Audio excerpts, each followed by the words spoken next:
Thank you for staying on. It's still Breakfast Live on GTV. There's a huge debate about what the best fish is in the studio. And I just remembered a very great saying that a man I respect so much told me that he doesn't eat any fish fishermen don't eat. Because there's some basic fish you just can't be bothered to eat if you're a fisherman. So let me know what your thoughts are. What's the best fish you've ever had? We'll put that question on our social media handles. And if you're not following GTV Ghana, you may be missing out on a very interesting conversation where we asked you to ask some questions, any question at all that you have about the TV license fee, and we would answer them for you. If you're not following us, follow us on GTV Ghana. The answers to some of your burning questions will be dropping sooner than you think, and invite other people to follow us as well so that we all get the answers together.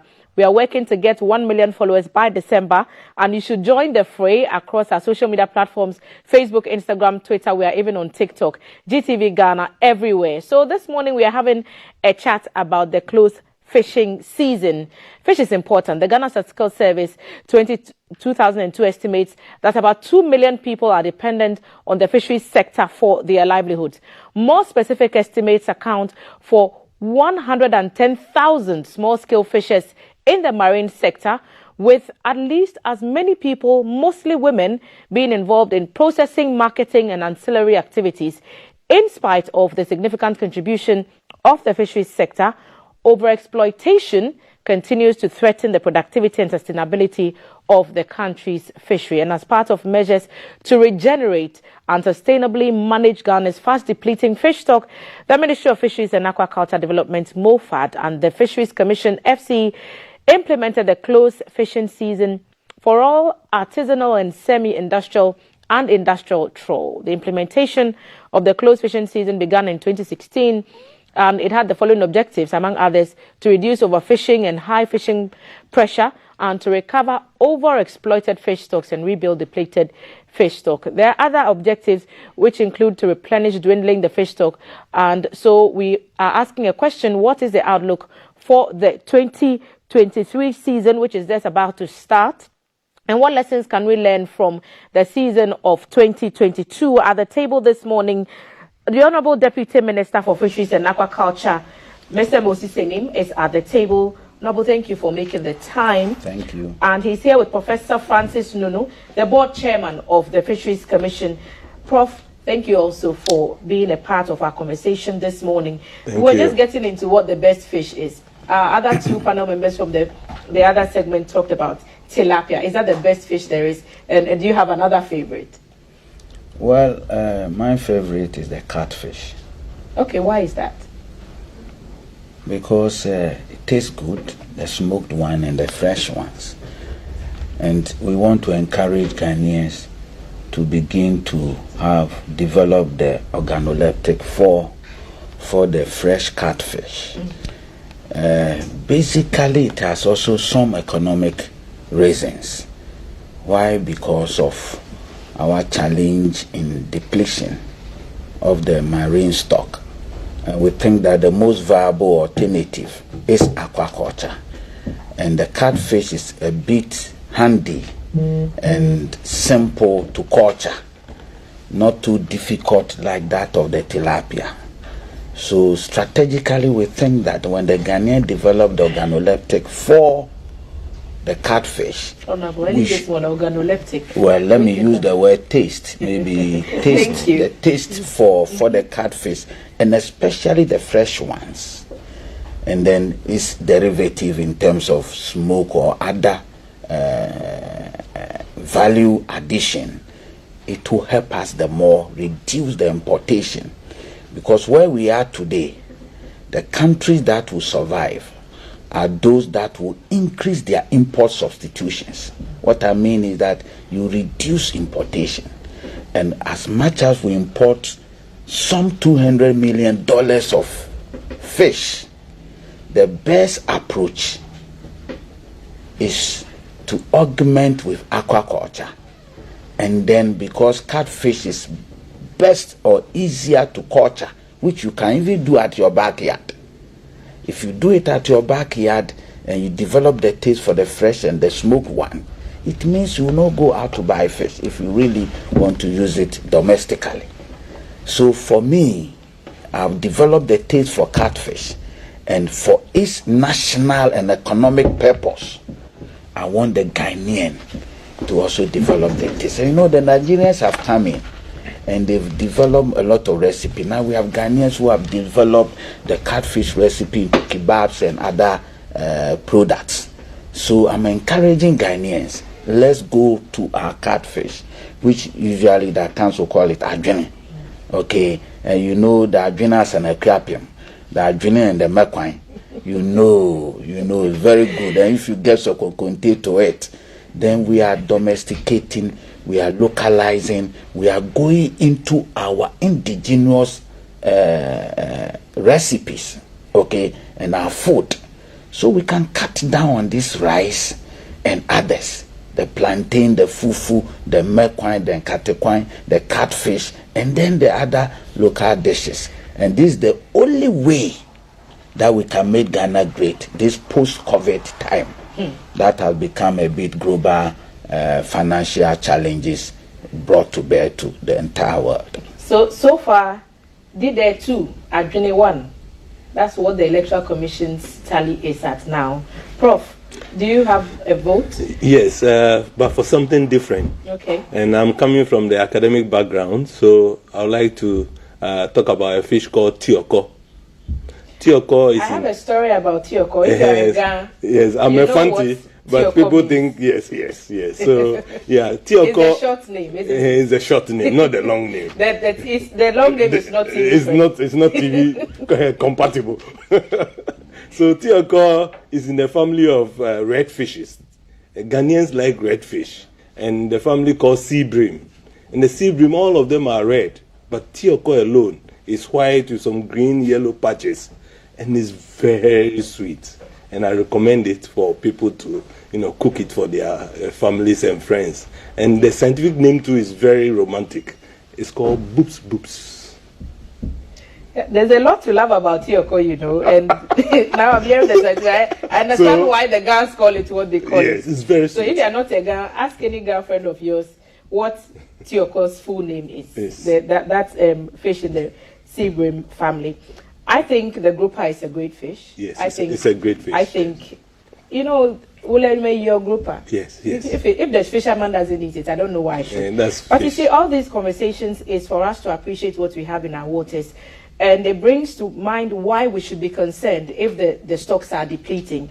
So it's not enough to enjoy the fish and to have it in abundance. It also matters that we are able to sustain it and be sure that we get it the next time we go to the fish market. And that's what this close fishing season is all about. Yes. It did not start out too great because there were some hitches with the fishing communities agitating that the number of weeks that this ban was in place would be detrimental to their livelihoods. But we've come a long way from then. Tell us what that journey has been like, Honorable Moses. Well, it started when we promulgated the act that is governing the fishery industry. That is Act 625, promulgated in 2002. Section 84 had it that close season should be one of the management measures that we should adopt when we face the challenges of the depleting stock in the marine space. So that is where it started from. And the moment you put in your laws, it means that the laws are made to at least solve some issues or solve some challenges and looking at the future as well. So as of 2002, this dwindling effect has demonstrated. In fact, even the run sardinella, the data shows that as of 2016, it was going to be extinct by 2020. The run sardinella. So that is when the journey started, that we've really anticipated looking at the dwindling stock. You can count your maize. We can count the fish and the species in the marine space. So the indicators are then shown that if we are not careful, the life in the sea will get extinct. And life in the sea is fish and the living things in the sea. So we did that and planted it in the act. and we were to implement. And to implement, you need the stakeholders. You need their buy-in. You need to engage them. The engagement has started then, but the understanding was a bit difficult. But let me tell you something. This close season is inherited. Our forefathers were doing it. That camp Tuesdays were excluded from fishing expeditions.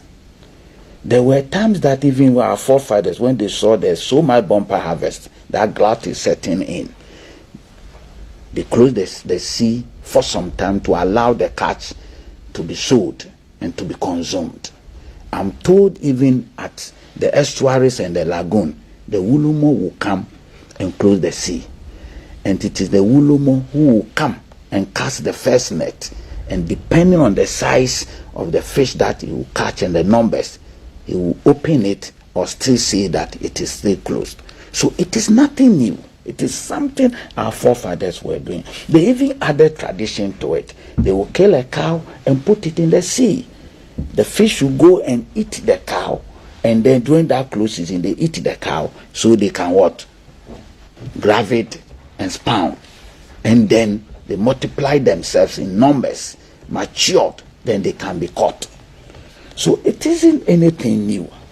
Just that when the dwindling numbers came and when fishers were using illegal means of catching fish, we had climate change, we have pollution of the marine, overcapacitation, we have open access, and therefore the canoe numbers increased astronomically.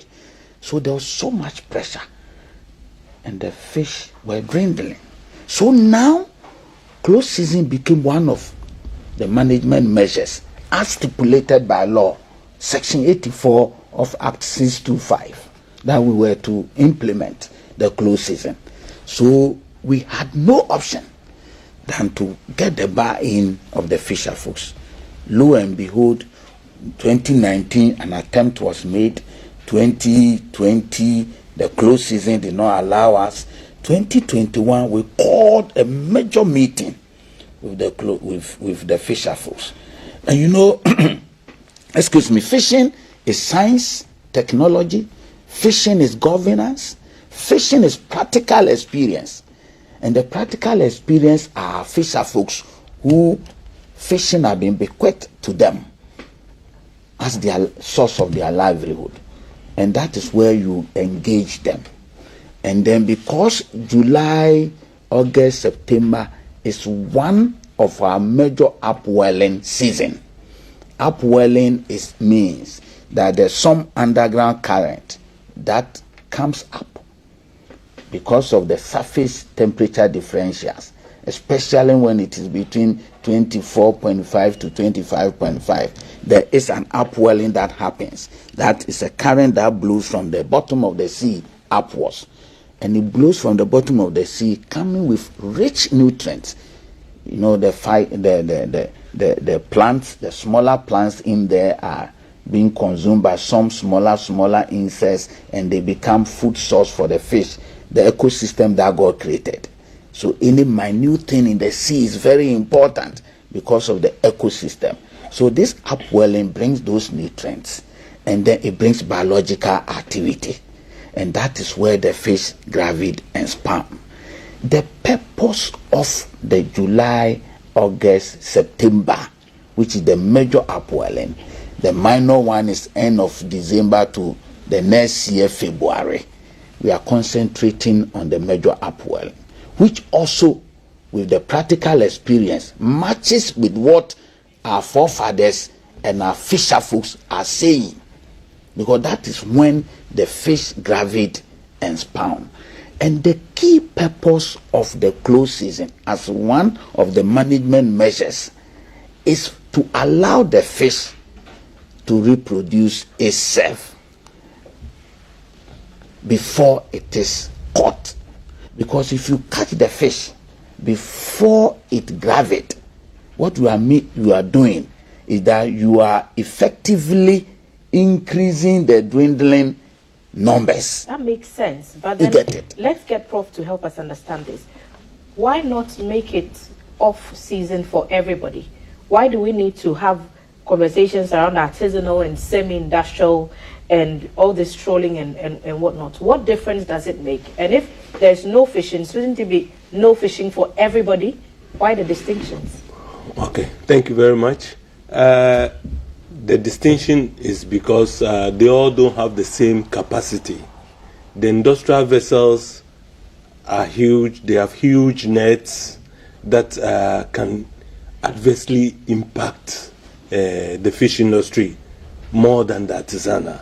The artisanal have small scale, small boats, small power, and all that. So what we are doing is that we are closing for 1 month for the artisanal, who are offering subsistence and a little commercial, whilst the industrial, we are closing for 2 months. So invariably, we are closing both sectors, and they are overlapping.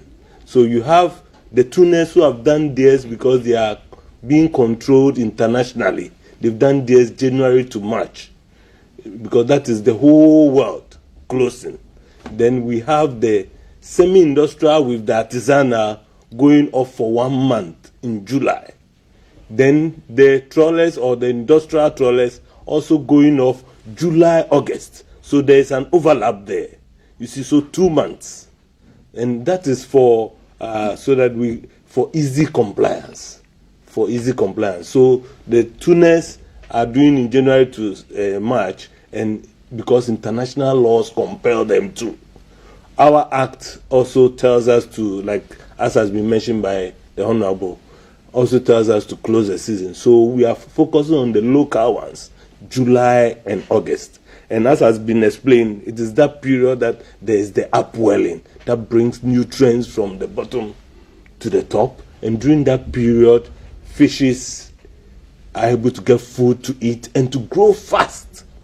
And to grow fast during that period. The other thing is that during that period, there's more food available because of the upwelling. And it is also the spawning period. The spawning period, when you catch any fish, you see that it has got eggs in them. One fish can have thousands, millions of eggs. It varies from species to species. And often people will push that side and say, hey, this part is very sweet. Egg is very nice. So during that period, imagine a pregnant fish being slaughtered. It's not good. You know, pregnant fishes are very vulnerable.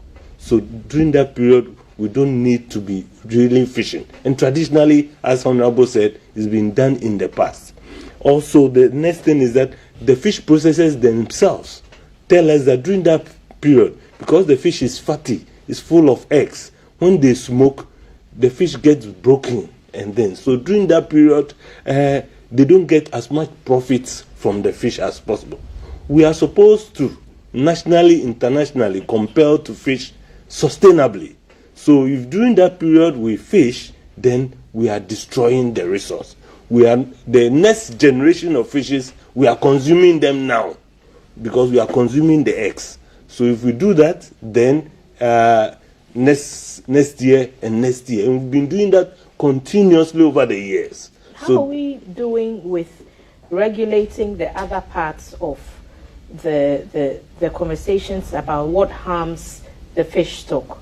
How are we doing with polluting of the water bodies and plastics ending up in the sea, fishermen catching more plastic than fish? How are we dealing with the issue of using of illegal nets? And Honorable mentioned it, that sometimes people even use the wrong fishing methods. Yes. And wouldn't that be better if those were better implemented or those better monitored? Would we not need the closed season at all? Okay, thank you. There are multiple sources of the problem that is affecting the resource. Multiple sources. The pollution is one, the illegal net is one, and all that. And we are working at all of them together. Closed season is just but one of the measures. It is easy to monitor. People easily are able to comply with it, and you can check.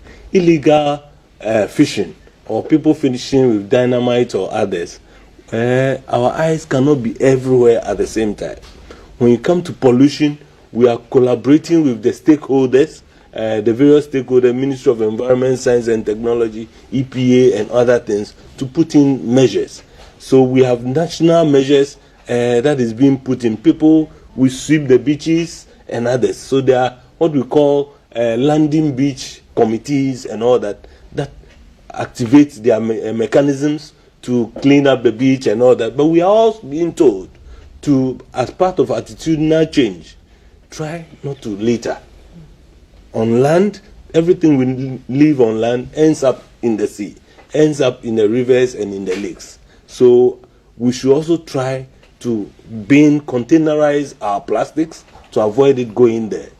When the plastics go in there, the fish can swallow, can go into their gills. But the plastics, even the most dangerous, are the tiny ones that we can't see with our eyes. We have microplastics that goes onto the gills and things of the fish. Yes, and there are measures gradually to nib it. So maybe to add to what Prof said, the management measures churns out the desirable outcomes when they are implemented concurrently. When you do a standalone management measures, you won't get the intended outcomes. So you concurrently implement all of them along the line. When you implement them that way, you get the desirable outcomes. You spoke about the different fleets and why they have different periodic close seasons, and Prof has really said it all. Don't forget that the law has outlined species to the fleets. The law states that if you are an industrial trawl vessel, you are prohibited from the small pelagics. But they do cycle. Cycle is gone. It's gone. Why cycle is gone is because of one of the management measures, which has to do with the vessels themselves, and then what they use we call gears, and the gear include the net. And when you don't design the net according to the license that you have been assigned to, like a trawl vessel, an industrial trawl vessel is a bottom dwell licensed vessel by law. So you will be licensed for a targeted species, bottom dwell, the demersals. You will be licensed. So your net must designed to depict the demersals, so you can catch them bottom dwell. And so if you have a net that has a vertical opening of 40 meters, then you are not targeting demersals. I've heard complaints from fishing communities about how the enforcement is very strict on the small boats and canoes, but then when it comes to the bigger boats and the vessels, it appears, at least in some people's minds, that they have a lot more. My sister, we are in the situation of what God got into. When God created man and Eve came and forbidden them from the fruit, and when Eve went for it and God came, Adam was asked, he said it is the woman. The woman was asked, he said it's the snake. And so God punished all of us. So we are shifting blame, and then the same game we are experiencing at the fisher folks. The trawlers are blaming the semi-trawlers. The semi-trawlers are blaming the canoes. The artisanal are blaming all. Meanwhile, we are all regulated by law. And we are saying that this time around, everybody will fish in accordance with law. And therefore, the trawlers, we've designed and given them the befitted approved net. The vertical opening that they were using 40 meters now, today is 10 meters. The circumference opening, which was 120 meters, today is 60 meters. The cord end that they were using 40 meters, today is 10 meters. The constraining stripes that they had holding have been taken off. Now they have selective net. From the circumference to the bottom, you have different mesh sizes that will allow the juveniles to drop off. So you can get your demersals and your percentage of bycatch, which was 15%. Today we are saying 0. they should go zero, which we know that practical is too difficult. But because of the way they behave, the troll people behave. So anybody who tells you that we are using kid gloves, we are not. Each fleet is being guided and made sure that you are fishing in accordance to your license. And we've added those strictness to the licensing regime, that if you don't comply, you don't comply. What's the we will not give you license. Let me add this with all humility. Let me add this. You see, we are revising our laws as well. We're going to revise our law. What we have seen is that when the punitive action or the punitive clause is more towards fine, paying the fine, they will go look for money anywhere and come and pay. So now we are using administrative measures, which of course is that, look, multiple offender, no license for you, we've deleted your name, take your vessel away. Your license have been denying you. You won't get license to fish. As I speak to you, 14 of the vessels have run away. They cannot match the strict and the regulation that we put in across. They've run away, and we will make sure that the law prevails. Let's have a quick chat about alternative livelihood support. Okay. As the season is about to kick off in July, what's the plan for 2023? Okay, so the outcome of 2022 close season report indicated that quite a lot of people during the close season period went into alternative jobs. So the close season allowed them to diversify their operations. Some went into petty trading and others, and they've gotten caught up in it. And some have learned some new trade. So it is one positive side of the close season. So gradually, as we do it, people are getting other professions. So together with the GFRA project that is supported by USAID, we are training. Trainings have been held this year and even before for people to pick up some trade during the period. But nothing will be distributed in terms of money. I'm going there gradually. Okay. You wanted that first, but I wanted this first. I wanted this first. So we want the jobs and others, so that they can be that food that you are giving, for a period. But we want to train you so that you have a lifetime job, so that there's a reduced pressure on the fish stock. So overfishing is just too many people chasing small fish, or too many people going into the water to fish. So we want to get people to be trained permanently so that they can at least move away or reduce their pressure on the fish. So all this is going to be done, and it's being done. It's already started and it's being done. Whilst going to, we are looking for partners together so that partners can help us to be able to give them some supplementary something. It's just something to supplement their livelihood. So to give them some food, some oil, and etc. So I don't want to emphasize that too much. See, Prof has said it. Final comment. What we do is that before, during, and after every close season, our research department does a whole research and churn out a report. The report is validated by the major stakeholders, including academia, including CSOs, including all the fleets that we have and the associations within the sector. Then we let them know the outcomes. We let them know how gradually we replenishing the stock. They make input. One key thing that is come out, there's a socio-economic aspect of the research work, because we want to determine how the impact of the close season in terms of the socio-economic aspect.